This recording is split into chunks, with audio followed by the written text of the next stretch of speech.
لله وكفى وسلام على عباده الذين اصطفى أما بعد فأعوذ بالله من الشيطان الرجيم بسم الله الرحمن الرحيم فاسألوا أهل الذكر إن كنتم لا تعلمون صدق اللہ العظیم. حضرات، آپ لوگ جانتے ہیں کہ اس مسئلے پر بات کرنی. مسئلہ ہے تقلید شخصی، یعنی تمام تر مسائل میں ایک امام کی پیروی کرنا اور ایک امام کی رہنمائی میں قرآن و حدیث پر عمل کرنا.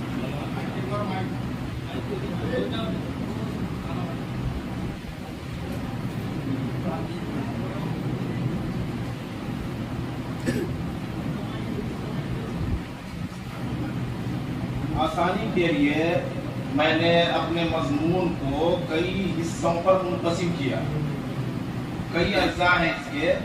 نمبر 1 تقلید کی تعریف، نمبر 2 تقلید کی ضرورت، نمبر 3 تقلید کی ابتدا، نمبر 4 اقسام تقلید، نمبر 5 دلائل تقلید، نمبر 6 قرآن میں مجتہدین و مقلدین کا بیان اور ان کی ذمہ داری، نمبر 7 ان کے اعتراضات، نمبر 8 اصول گفتگو کہ ان سے ہمیں بات کس طرح کرنی ہے اس موضوع پر.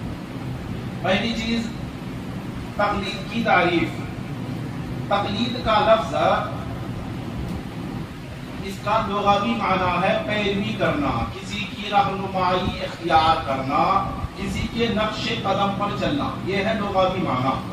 اور اصطلاح میں اصطلاحی تعریف بزرگوں نے بیان کیا ہے کہ سب سے آسان تعریف اس کی ہے کہ قرآن و حدیث پر کسی کی رہنمائی میں عمل کرنا، کسی کی رہنمائی میں قرآن و حدیث پر عمل کرنا. دیکھیے، اللہ تبارک و تعالی نے ہمیں مکلف بنایا ہے کہ ہم دین پر عمل کریں، قرآن و حدیث پر عمل کریں.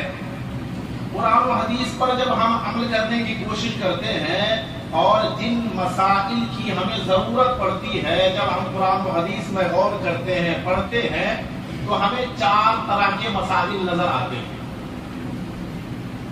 چونکہ اہل علم ہے اس لیے کچھ مشکل الفاظ بھی استعمال ہو رہے ہیں. قرآن و حدیث میں 4 طرح کے مسائل ملتے ہیں. نمبر 1 مسائل منصوصہ مفصلہ غیر محتملہ، اجمال ہے. نمبر 2 مسائل محتملہ. نمبر 3 مسائل متعارضہ.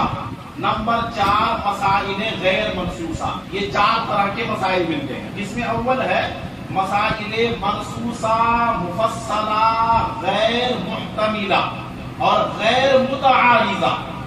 یہ وہ مسائل ہیں جو قرآن و حدیث میں واضح طور پر بیان کیے گئے ہیں اور وہاں کسی اور معنی کا احتمال بھی نہیں ہے.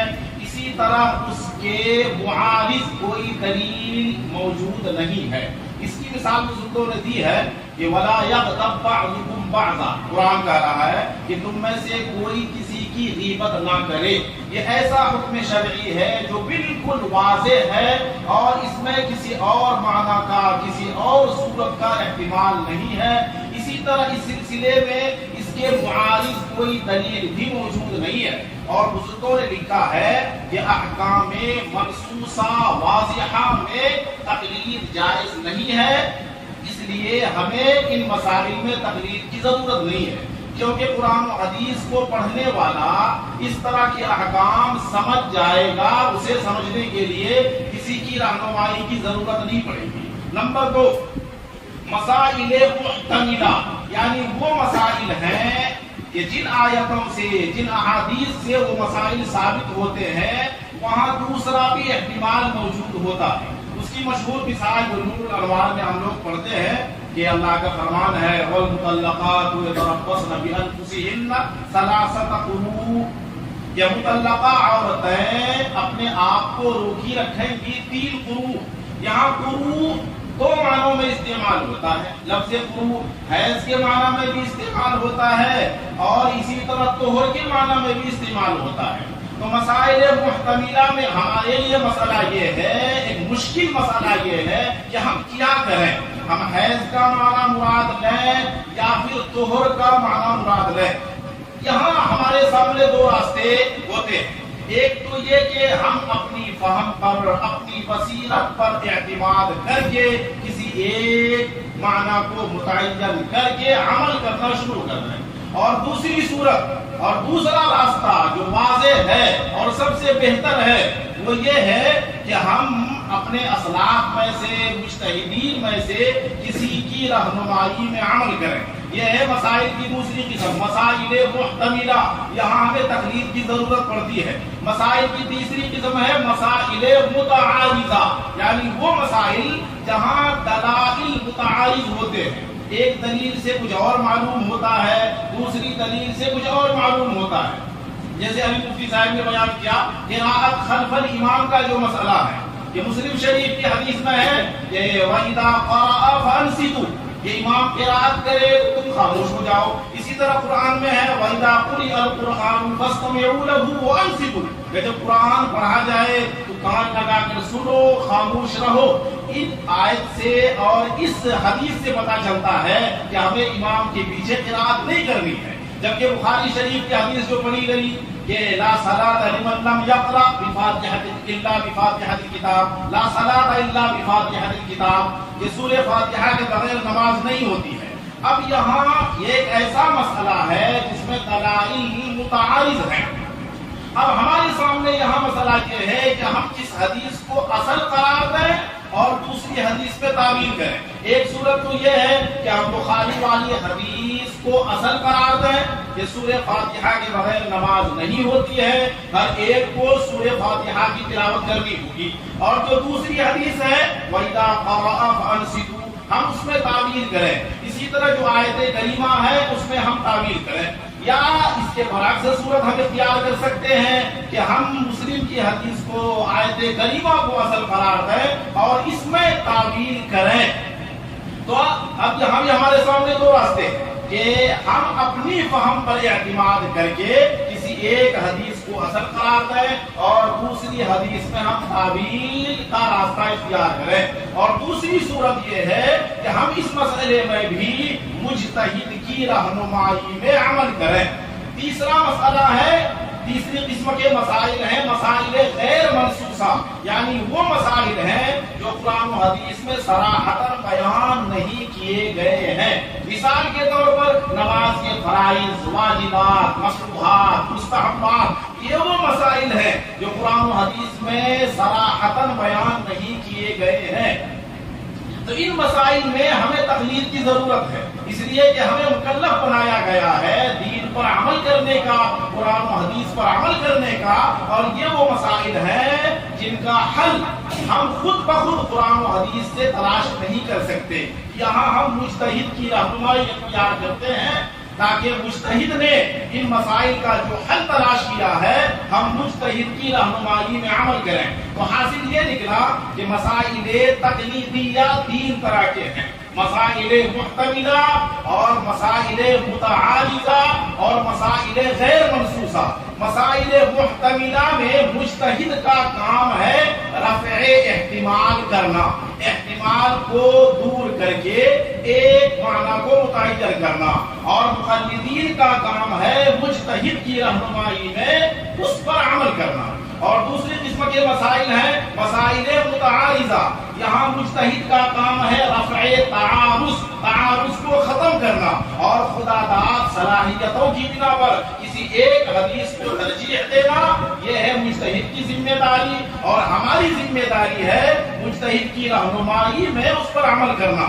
اور تیسری قسم کے مسائل ہیں مسائل غیر منصوصہ، یہاں مجتہد کی ذمہ داری ہے کہ مسائل منصوصہ پر قیاس کر کے مسائل غیر منصوصہ کا حکم شرعی معلوم کرنا، اور ہماری ذمہ داری ہے مجتہد کی رہنمائی میں ان پر عمل کرنا۔ اب سوال یہ ہے سوچنے کی بات کہ یہ 3 قسم کے مسائل ہیں، مسائل محتملہ، مسائل متعارضہ اور مسائل غیر منصوصہ. تو یہاں ہمیں کیا کرنا چاہیے؟ کیا صرف اپنی فہم پر اعتماد کرنا چاہیے اور عمل کرنا چاہیے، یا پھر ان حضرات میں سے کسی کی رہنمائی اختیار کرنی چاہیے کہ جن کی بزرگی اور جن کا تفقہ اور جن کا زہد و تقویٰ مسلم رہا ہے؟ تو ہر عقل مند انسان یہی کہے گا کہ اپنی فہم پر عمل کرنے سے بہتر ہے ان کی فہم پر اور ان کی بصیرت پر عمل کرنا اور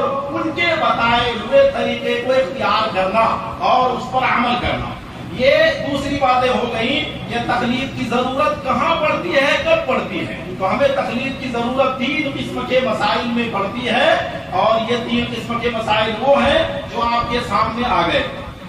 اس کے بعد تیسری چیز ہے، بہت مختصر انداز میں بیان کرتے جا رہا ہوں. تیسری چیز ہے تقلید کی ابتدا، کہ تقلید کی ابتدا کب ہوئی. اس کو یاد رکھیں، غیر مقلدین دھوکہ دیتے ہیں کہ تقلید کا یہ عمل بہت زمانے کے بعد شروع ہوا ہے. یاد رکھیں یہ سراسر ان کا مغالطہ ہے. آقا مدنی صلی اللہ علیہ وسلم کے دور میں تقلید ہوتی تھی اور اقتداء ہوتا تھا. چنانچہ ایک حدیث جو آپ لوگ جانتے ہیں کہ حضرت معاذ بن جبل رضی اللہ عنہ کو جب آقا مدنی صلی اللہ علیہ وسلم نے یمن کی طرف یمن کا قاضی بنا کر، گورنر بنا کر، وہاں کا مجتہد بنا کر روانہ کیا، تو فرماتے ہیں کہ جب حضرت وہاں یمن پہنچے تو وہاں حضرت اجتہاد کرتے تھے اور یمن والے حضرت کی رہنمائی میں، حضرت معاذ کی رہنمائی میں دین پر، قرآن و سنت پر عمل کرتے تھے. اور یہ تقلید کا عمل آقا مدنی صلی اللہ علیہ وسلم کے دور میں ہوا ہے. اور بزرگوں نے لکھا ہے کہ آقا مدنی صلی اللہ علیہ وسلم کو یمن والوں کے لیے صرف ایک قاضی، ایک مجتہد کو بھیجنا، یہ گویا یمن والوں کو دعوت دینا ہے کہ تم ایک کی تقلید کرو اور تم پر ایک کی تقلید لازم ہے. اور یہ بھی حقیقت ہے کہ جو حضرت معاذ بن جبل یمن پہنچے اور آپ نے تنے تنہا وہاں، آپ تنہا وہاں ایک ہی مجتہد تھے، جب آپ نے اجتہاد سے مسائل بیان کیے تو ایک آدمی بھی یمن میں ایسا نہیں ہوا کہ جس نے انکار کیا ہو کہ تقلید گناہ ہے، تقلید شرک ہے، تو تقلید بدعت ہے. گویا اس سے نتیجہ یہ نکلا کہ دورہ نبوی میں یمن میں ایک بھی غیر مقلد موجود نہیں تھا. دوسرا، آقا مدنی صلی اللہ علیہ وسلم کے دور میں 2 قسم کی تقلید رائج تھی. ایک تو تقلید مطلق اور ایک تقلید شخصی. تقلید مطلق کس طرح رائج تھی؟ بزرگوں نے لکھا ہے کہ آقا مدنی صلی اللہ علیہ وسلم کے دور میں مسائل معلوم کرنے کے 3 طریقے تھے. مسائل معلوم کرنے کے 3 طریقے تھے.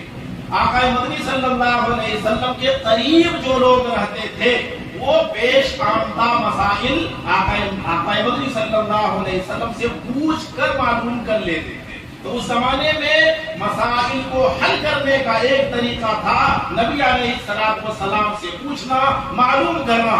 اور جو صحابہ کرام دور میں رہتے تھے اگر وہ اجتہاد کی صلاحیت رکھتے تو وہ خود اجتہاد کرتے تھے، اور جو اجتہاد کی صلاحیت نہیں رکھتے تھے وہ ان کی تقلید کرتے تھے. اس کی مثال وہی ہے کہ حضرت معاذ آقا مدنی صلی اللہ علیہ وسلم سے دور تھے، اجتہاد کی صلاحیت تھی، وہ اجتہاد کرتے تھے اور یمن کے دوسرے لوگ ان کی تقلید کرتے تھے. اس کے بعد جب آقا مدنی صلی اللہ علیہ وسلم اس دنیا سے تشریف لے گئے تو حل مسائل کے 3 طریقوں میں سے ایک طریقہ، ایک راستہ ختم ہو گیا. اب امت کے پاس مسائل معلوم کرنے کے 2 طریقے باقی رہ گئے. نمبر 1 اجتہاد کرنا، نمبر 2 جو اجتہاد کی صلاحیت نہیں رکھتے ہیں وہ مجتہد کی تقلید کریں. یہ 2 راستے باقی رہ گئے. پھر اللہ تبارک و تعالیٰ کے فضل و کرم سے کہ اللہ نے ائمہ 4 کو توفیق دی اور انہوں نے فقہ کو مدون کیا، مرتب کیا، اور تقریباً تمام تر مسائل انہوں نے فقہ میں محفوظ کر دیا.